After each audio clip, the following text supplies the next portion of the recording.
Welcome to Trent University's virtual winter open house. Today we're exploring the very best of Trent, and our time together this morning is no exception. I'm quite excited to welcome you to the communications session. My name is Nate, and I will be your moderator. With me today, I have Dr. Christopher Sinar, a professor here at Trent University in the communications program. And alongside the doctor, we are joined by communications student Isabel Pereira, who will be able to speak to their experiences as a Trent student in the program. Now, we're excited for the path you have ahead of you and look forward to sharing all of the reasons why Trent has been ranked the #1 undergraduate university in Ontario for 11 consecutive years. During the session, you can ask questions in the chat, and at the end of the session, we will have a short Q&A where members of our panel can actually answer some of those questions for you. Now, I invite you to add your questions to the chat box whenever they come up. If you think of one as our speakers are talking, feel free to add it in, and we will collect them at the end. The presentation is also offered today with closed captioning, and to enable closed captioning, just please select the 3 dots at the bottom right of your screen and tap on the Show Subtitles button. Now, on our events page today, you will see a few live chats happening, including one on admissions, Trent International, and graduate studies. Drop into any one of those that makes sense for you, and you will have any of your questions that are relevant answered there. Or you can type your questions into the chat box on the main page, and a member of our amazing team will get you an answer as soon as possible. Now, with that, I'm going to pass it over to Dr. Swinner, who, Dr. Swinner, if we can start this morning, I'd love for you to tell me a little bit more about the communications program at Trent. Okay, so the communications program is a fairly new program at Trent. It's an interdisciplinary program that involves a core group of communications courses, along with selected courses from business, from marketing, media studies, and some other places like that. Fundamentally, it's a program that provides students with a strong grounding in the study of communication as a phenomenon, all kinds of different types of communication, interpersonal communication between individuals, communication in groups or organizational settings, and then mass media communication, as well as more practical communications activities like public relations, for example, and media relations. And even, we have a business communication concentration, so doing internal communications things like drafting memos, writing newsletters, and that kind of thing as well.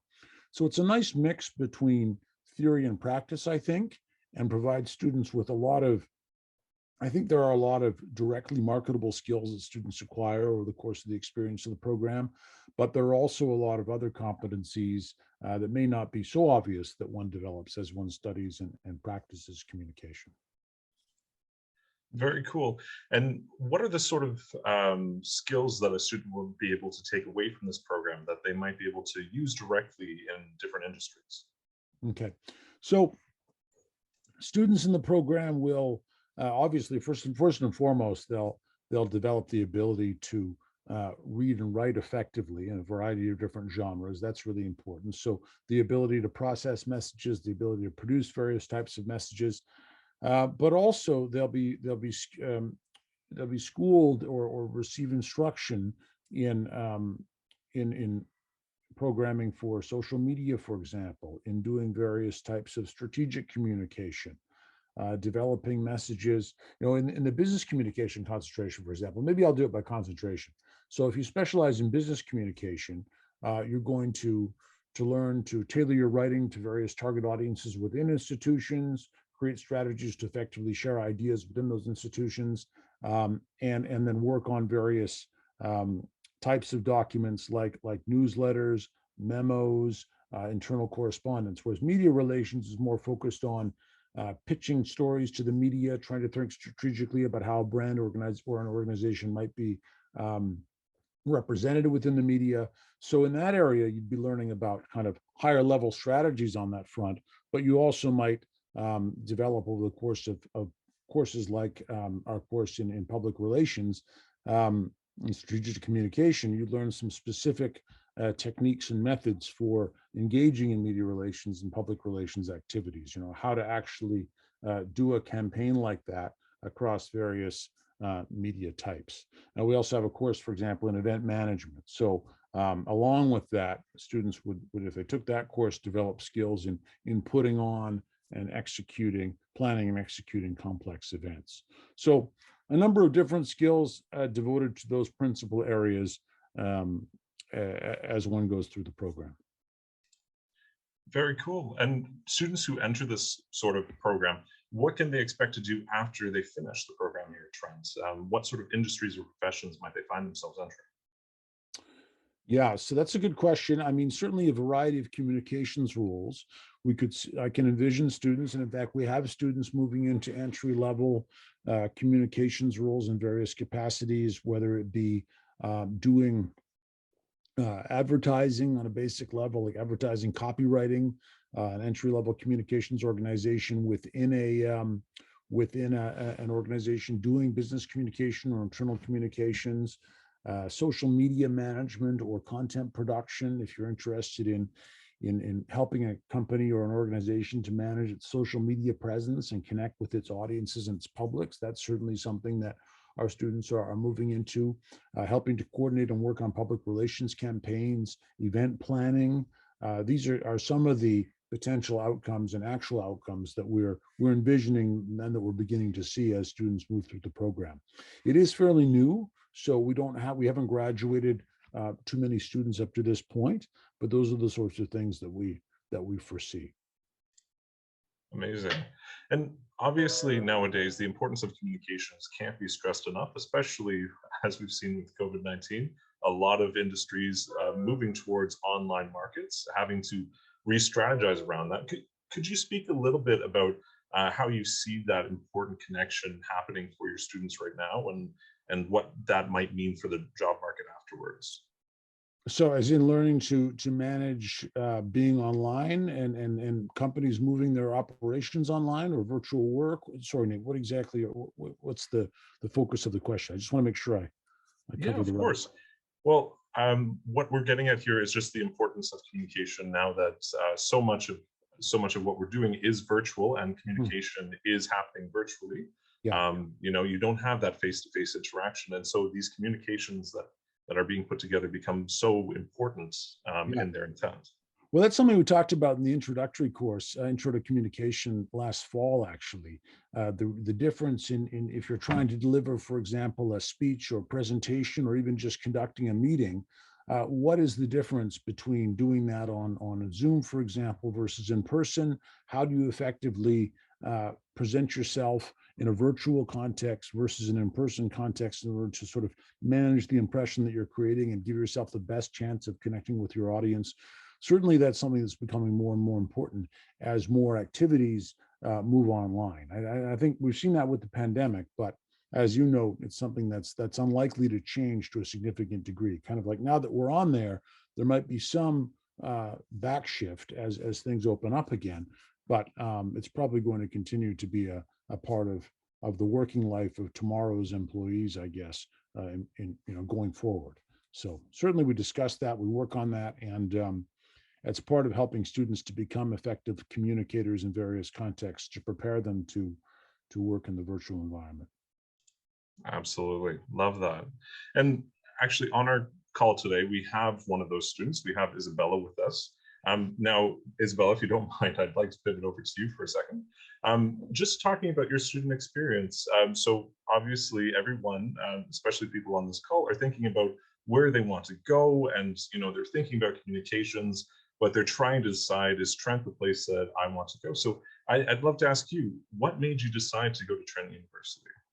Yeah, so what I loved about Trent is the community feel that Trent offered. I actually attended open house before my first year, and an upper year student told me that at Trent, you're more than just a number. And that really stuck out to me. And whenever people ask me, like, what's so special about Trent? Why'd you choose Trent? I always say what she told me. And because Trent, like Trent Durham specifically, is a smaller campus, you get to know people. So you know your professors, they know your name, faculty will remember you, and you don't feel like a stranger. So you're more than just like a student number to everyone. And that's what made me choose Trent for sure. Very cool, very cool. And what did you love most, or what do you love most about your program so far? I mean, you are an upper year student and you're thinking career, but can you tell me part of your experience that you can reflect on now that you just really, really enjoy by going to Trent? What I love most about the communications program specifically is the versatility it has. Like Christopher was saying, every company has a communications department. So whether you want to work in publishing, public health, law enforcement, or advertising, they always need people from communications. And in the communications program, you learn so much relevant content that will help you with like any discipline that you go into. So the versatility it has and how it also meshes with other programs offered at Trent. For example, I'm doing communications in English, so they mesh really well together. And you can do other programs like business and communications or digital media and communications. So I just love how this program opens doors and will give you options for what you want to do in the future. Love that. And I'm just actually going to come back over to Dr. Seinar. Just as we're talking about this, obviously there are a lot of courses that students can expect to take over the course of their time at Trent. What courses can a student expect to take in their first year? And how does that change as the student progresses through the program itself? Well, so of course, like with many programs, the courses begin and they're very general, sort of more designed to kind of introduce you to what you're going to be doing over your career, give you a feel for the field, give you a feel for what it's going to be like to study communications, give you some general material while also trying to help you to see whether or not it's something that you want to do. So in the first year in the fall, you take Introduction to Communication, the sort of broad survey course. You might take theories of communication and communication theory in the second semester if you're really interested in doing that. And then you might also take some of the introductory courses in other disciplines associated with the program, although often students just take one or two communication courses in the first year, while also taking some other electives and some other required courses in other areas as they kind of get used to being in university. At the second 200 level, the subject matter becomes more specific, a little bit more complex, and then you're working up to that 300 level where you're really digging into complicated material, very specific material in a particular area, be it event management or strategic communication, like I was saying. And then you're also doing more complicated applied work as well. Like one thing I haven't talked about very much here is the senior Capstone project, which Isabella is working on right now. Each year, the seniors in the program, upper level students, and some from other programs potentially, if they're interested, have the opportunity to work on a project with a community partner. So this year it's the Robert McLaughlin Gallery here in downtown Oshawa. And the brief basically is to help them develop a report that helps them to use, using social media primarily, but potentially other mechanisms, to better connect with younger members of the community. They're very good at connecting with the older members, but not so much the youth. So we've been working on that challenge over the course of the year, and it's been a good opportunity for the students to apply what they've learned over the course of their degree, and also really kind of dig into a situation where there's a deliverable at the end for an actually existing person and institution in the community. At the same time, the stakes are relatively low, so it's an opportunity to develop your skills, work on that without being in a kind of pressurized real world environment. So that's been great. I love it because I get to know the students involved very well. You know, that's where, for example, I've gotten to know Isabella and our other senior communication students. So that's a great thing that our program has. I know most Trent programs at Durham anyway have experiential learning components, and we're looking at adding some more to communications potentially down the line. But I think that's one of the strongest aspects of the program right now. Absolutely, absolutely. And every program at Trent University has an experiential learning opportunity component to it, which I think is one of the most attractive things about the university itself. Speaking to that, Isabella, something that I'd like to ask you as someone who's had these experiences, who has had the opportunity to explore communications through your program at the university, I'd love to know what some of your best experiences so far have been, and the ones that have impacted you the most and that you'll be taking into the workplace as you begin your career. Yeah, so it's very hard to choose my favorite experience because there's just so much that Trent has to offer, but definitely the Capstone is high up there on my list. Like just getting that hands-on experience and getting to connect with a community stakeholder and getting just all that experience. It's just so great. But another thing I want to mention is just all the people that I've met at Trent University, from students, professors, and faculty. They've all been so supportive and encouraging throughout my studies. And they make Trent feel like home. And like all the classes and every event that I've attended, they've been all such great experiences. And I've made some great lifelong connections that I'm very grateful for. So definitely the Capstone course, and then just experiencing meeting all the people at Trent. Very cool. And now, Isabella, you were like any student who's going through this process at one point, and you had that I'm just about to enter into post-secondary experience, and a lot of the questions that the students are asking at that point. Now, if you had somebody like yourself to speak to yourself back then, I wonder what piece of advice would you have for a student who's planning to study communications at Trent, and what can you add to that? Yeah, so this could be for someone going into communications or just anyone in the university environment, but I would recommend to take advantage of the school's resources. Go to the career and academic advising, join clubs, look for student jobs, go to all the school's events, and this will open up so many opportunities for you. For me, I ended up getting involved with the Trent's communication department. I got a student job and I worked there for a while, and I really enjoyed it. And because of that work experience and my expertise, I was able to land a full-time job after I graduate. So I already have a job lined up for me because of my involvement with the school.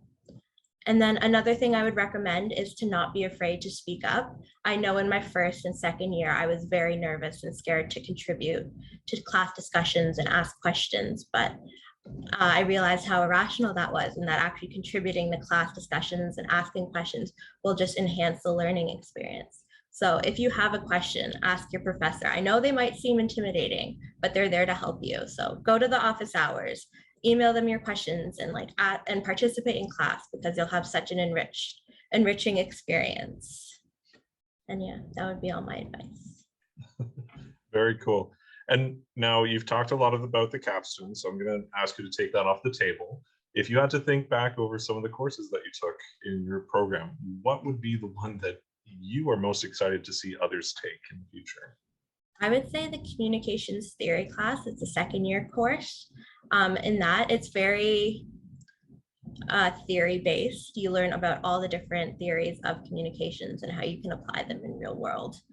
So I'm using all those theories in my studies and in my employment. So definitely that course. It's very applicable. Very cool. Very cool. Now, is there anything else that either of you would like to add in here that you feel would be essential for somebody exploring the communication program at Trent to know and to be able to understand as they're trying to make that decision process towards where they might want to take a communications program? Yeah, I just wanted to build off of something that Isabella just mentioned, because I think it's so crucial. For my undergraduate studies, I went to a small school in Eastern Canada, Mount Allison University. And the reason for that was that I wanted to go to a small school. I'm from Ottawa originally, but most of the universities in this area are a little bit larger. And I think this program in this context, Trent Durham, is kind of a unique proposition. Like if you're interested in doing communications, you often have to go to a bigger institution. But we've got this small institution here with this growing program where you get the access to professors, and all of what Isabella said is true. Absolutely. I mean, we get to know the students. We want to get to know them. We want to work with them. So all the advantages of a smaller school with a program that is often associated with a larger institution. So it's a unique kind of situation, I think, for people who might be interested in exploring this subject matter, but in a smaller, more friendly, more approachable kind of context.